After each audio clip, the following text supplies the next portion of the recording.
tere! Mina olen siis Meelis, olen selle ettevõtte juht ja olen siin ettevõttes töötanud 23 aastat. Et minu kõige esimene amet oli turvamees. Seesama turvamees, kes teid täna vastu võttis, siis tema oli minu kõige esimene juht. Ja õpetas mind, ehk siis mentor. Siis ma olen olnud ladudes laoperaator. Siis ma olen olnud ühe tsehi juht. Siis ma olen olnud kvaliteedijuht, arendusjuht, tootmisjuht ja täna olen siis ettevõttejuht. Et ma ise naljatlemisi. Siis ettevõttes Estiko Plaster kuulume siis Estiko gruppi. Ja Estiko grupp koosneb siis 4 osast. On tootmine, kinnisvara, horekasektor, ehk siis hotellindus ja toit. Ja siis on taastuvenergia osa. Et täna lähme vaatame tootmist. Eelmise aasta käive oli meil 48 miljonit euri. Töötajaid on meil 212 on siin selles ettevõttes. Ja meil on üks Poola ettevõte ka. Poola ettevõttes on meil 33 inimest. Toodame ainult siis sellist painduvat pakendit. Inglise keeles on flexible packaging.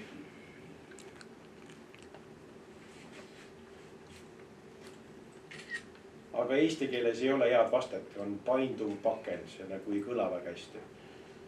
Aga kui te poest lähete ostate, siis kõik, mis on painduv, siis seda pakendit saame teha. Juustule, näiteks jäätisele, kalale, lihale, siis joogitööstusele, näiteks õlletööstuse pakend, see 6 pakk, mis siin ümber käib. Ja turbapakend, kui te lähete ehituspoest ostate näiteks musta mulda, siis see on samamoodi meie tehtud pakend. Siis on ka selline osa nagu taastuvenergia. Et kui vaadata meie siis tehase hoonet, siis on näha, et siin katusel on päris palju päikesepaneele. Ja kui te lähete, vaatate näiteks Google Mapsist, vaatate ülevalt aerofotot, siis kõik hoone katused on päikesepaneele täis.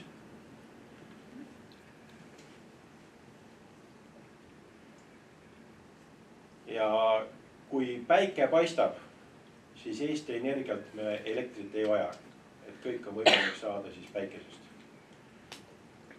Aga kuna Eestis on päikest vähe, siis kokkuvõttes kogu aasta energia, mis me saame, on päikesest kuskil 10%.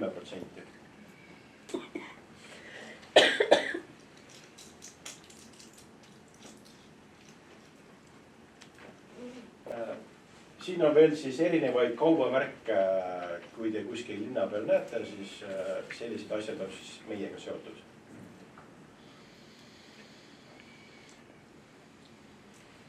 Tuleb siis sellest, et on Estonian Comb Factory ja kui me võtame siit need esimesed sõnad paneme kokku, siis ongi Estiko.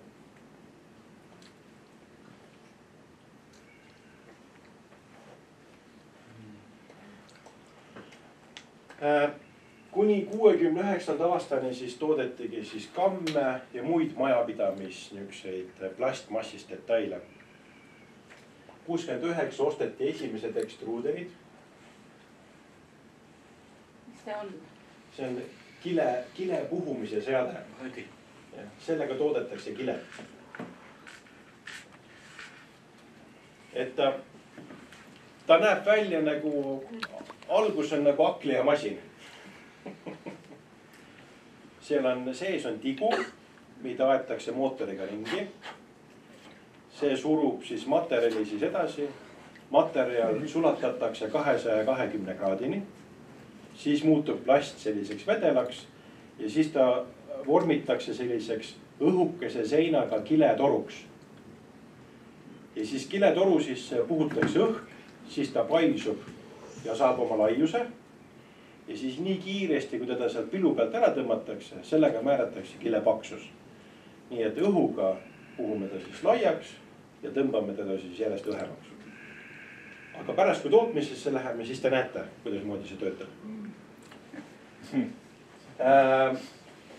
osteti esimesed ekstruuderid ja hakati siis ka nende kilede peale trükkima, tehti esimesed kilekotid.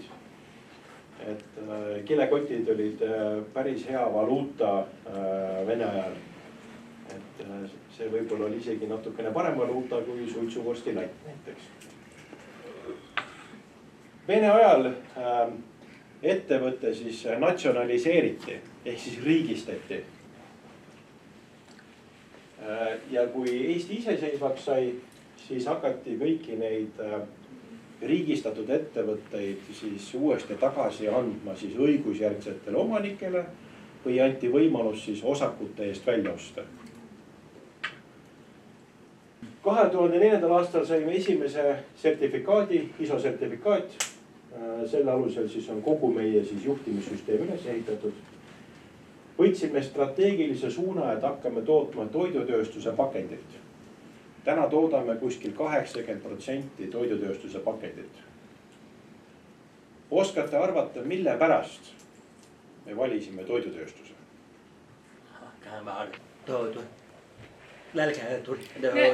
Alati ostetakse toitu kogu aeg käibele. Absoluutselt mitte mingisugust vahet, milline on riigikord, milline on majanduslik situatsioon, milline on ilm väljas. Inimesed tahavad alati süüa. Ainukene asi, mis nüüd muutub, on see, et kui on head ajad, siis läheb šokolaadipakendid ka palju. Kui on halvad ajad, siis millegipärast hakkab makaronipakendid rohkem minema. Et siis lihtsalt tooted nagu hakkavad varieeruma, mida ostetakse. Ja kui me näiteks võtame 2008-2009, kui oli masu, siis ehitustööstus kukkus sisuliselt nulli. Aga meil toidutööstus jäi kõik jäi alles ja see tegelikult oli see, mis meid päästis. Kellele kuulub Tartu suurim õlletööstus. Ehk siis A. Le Coq kuulub sellesse gruppi. A. Le Coq kuulub sellesse gruppi.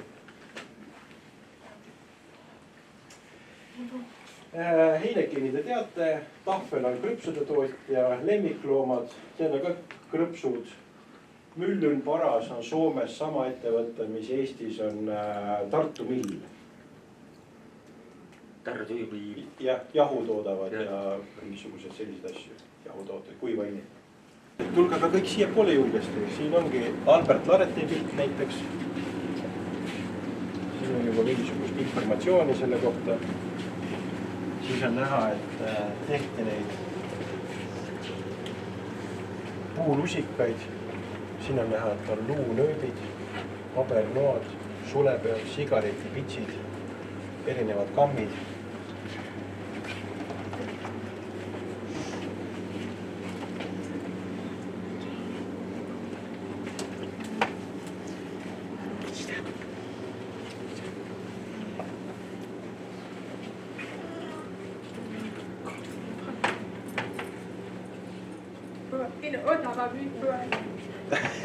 Ma ei tea. Okei.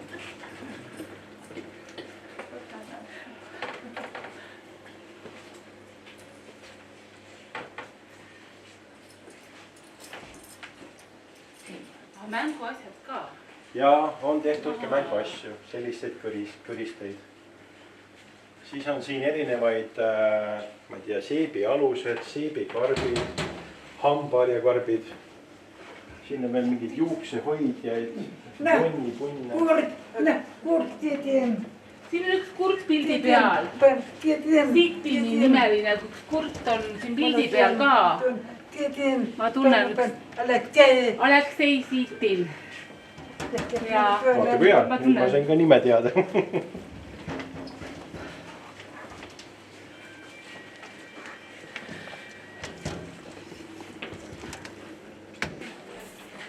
Veel mingisuguseid mänguasju.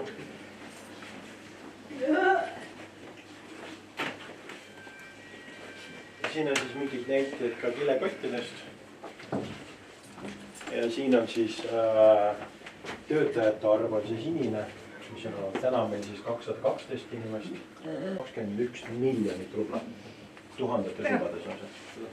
Ja kammi toodang 75. aastal tegime 38 miljonit kammi. On kurktööline Aleksei Siitil. No vot, me saame seda teha.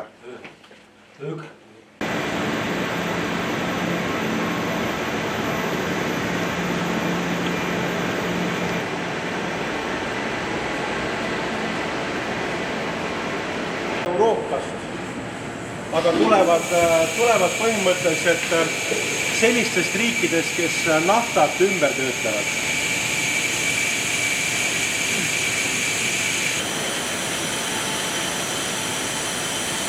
Toota ei saa, siis neid me ostame sisse. Sellepärast, et meil ei ole selle jaoks tootmistehnoloogiat. Meil ei ole masinaid selle jaoks. Näiteks selline kile. See on 23 mikronit. See on siis 0,023 millimeetrit paks materjal. Siin selles rullis on teda 976 kilogrammi ja 38 000 meetrit.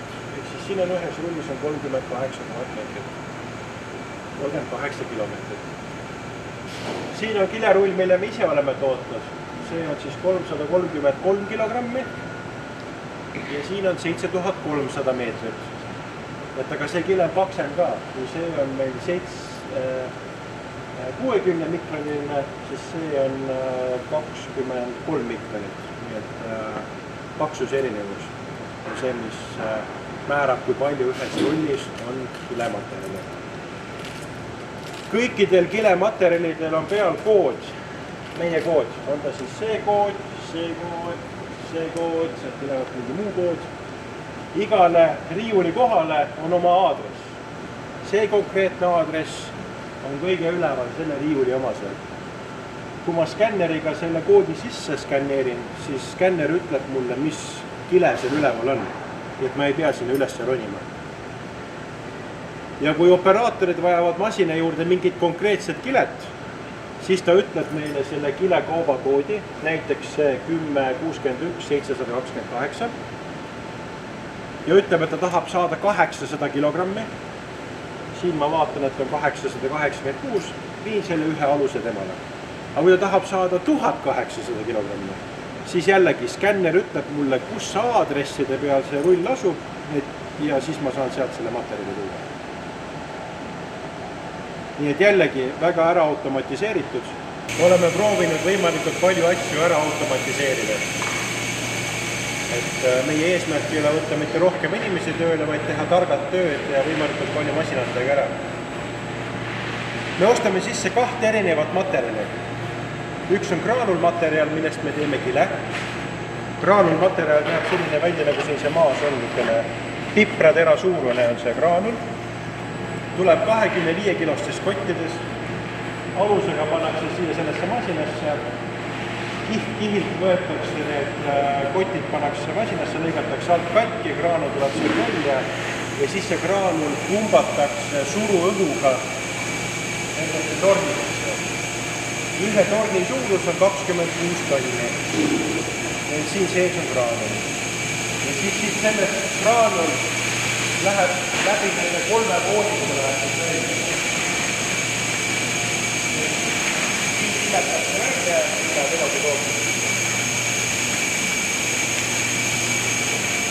Tuleb meil majja, tornist liigub edasi siis ekstruuderisse, kus temast kile tehakse ja see on siis üks materjal. Nüüd teine materjal. Ja teise konseina olid need suured 26 tonnised silod, kus oli materjal sees. Sealt on koolitud. Üks koolik tuleb siia, teine tuleb sinna masinasse ja kolmas tuleb sinna masinasse. Meil on seal 18 silo. Tuleb selle ekraani peal on näha, mis materjal ütleb silo sees.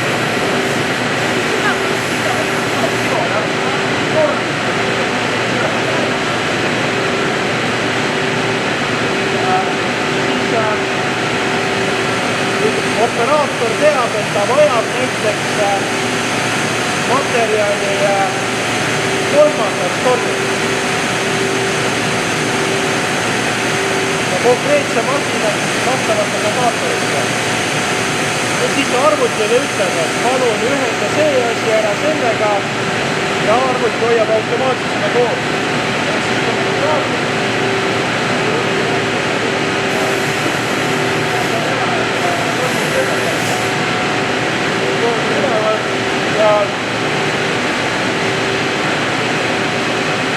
Ja siis vaakumiga imetakse materjal, imetakse tormist, mida sellesse vaakumiga.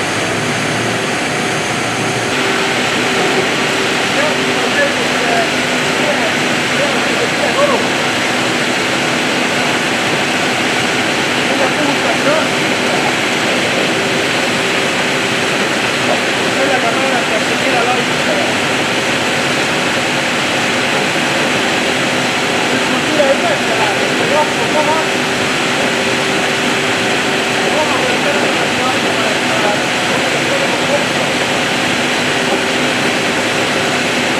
et on üleval, et kile kasvatakse kokku. Siin on näha ka, et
kokku on võimalik teha 28 erinevast materjalist.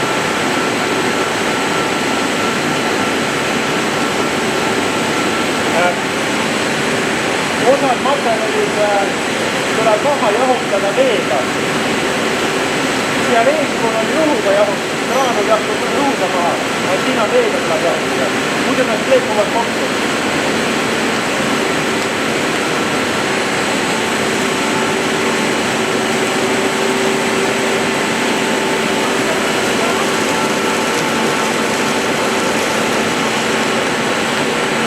Selle jaoks, et nüüd kile peale trükkida, siis on tarvis toota trükiplaat. Need ostame sisse, need me ise ei tee. Selle jaoks, et siis nüüd sellist pakendit teha, siis selle trükkimiseks on tarvis selliseid trükiplaate. See kõrgem osa muutub masinas kokku siis värviga ja siis muutub materjaliga. Ja käib niiviisi masinas ringi ja siis kantakse see värv kogu aeg sinna toote peale. Nüüd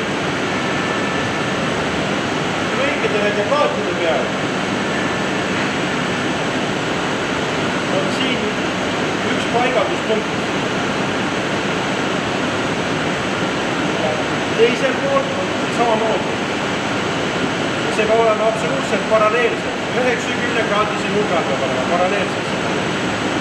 Ja nüüd me masinasse paneme, siis selle trükiplaadi punktid peavad kokku minema selle trükiplaadi punktidega ja selle trükiplaadi punktidega ja selle punktidega. Ja kui nad kõik omavahel kokku lähevad, siis me saame sellise punktid. Ehk siis kuskil serva peal on, ma otsin üles seda poole. Siin on näha, selle risti peale on kõik täpid kokku trükitud. Siin on kõik kokku trükitud. Selle koha peal on kõik kokku trükitud. Siin selle koha peal on.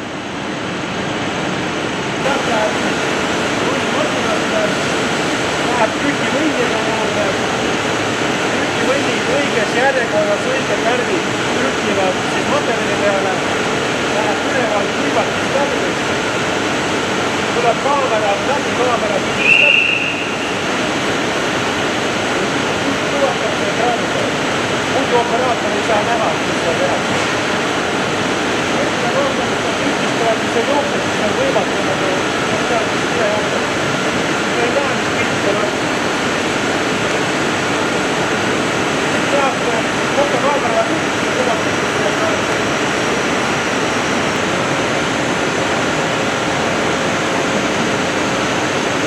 Aga tulge nüüd siia poole edasi.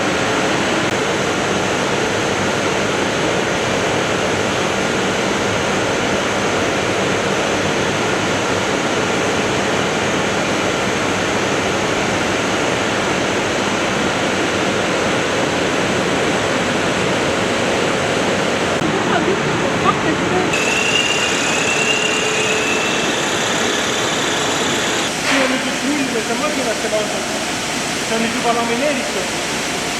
Lõigatakse ära siis serv, lõigatakse ära siis see serv ja siis pannakse siia kõikjale lubandisse ja lõigatakse 8 rullit. Lähe vaatab 4 rulli välja. Ja siin nüüd ongi näiteks Tartu millile läheb see. Nüüd saab sellise suurusega rulli ja alguses oli selline suur rull, nagu seadmärgiste.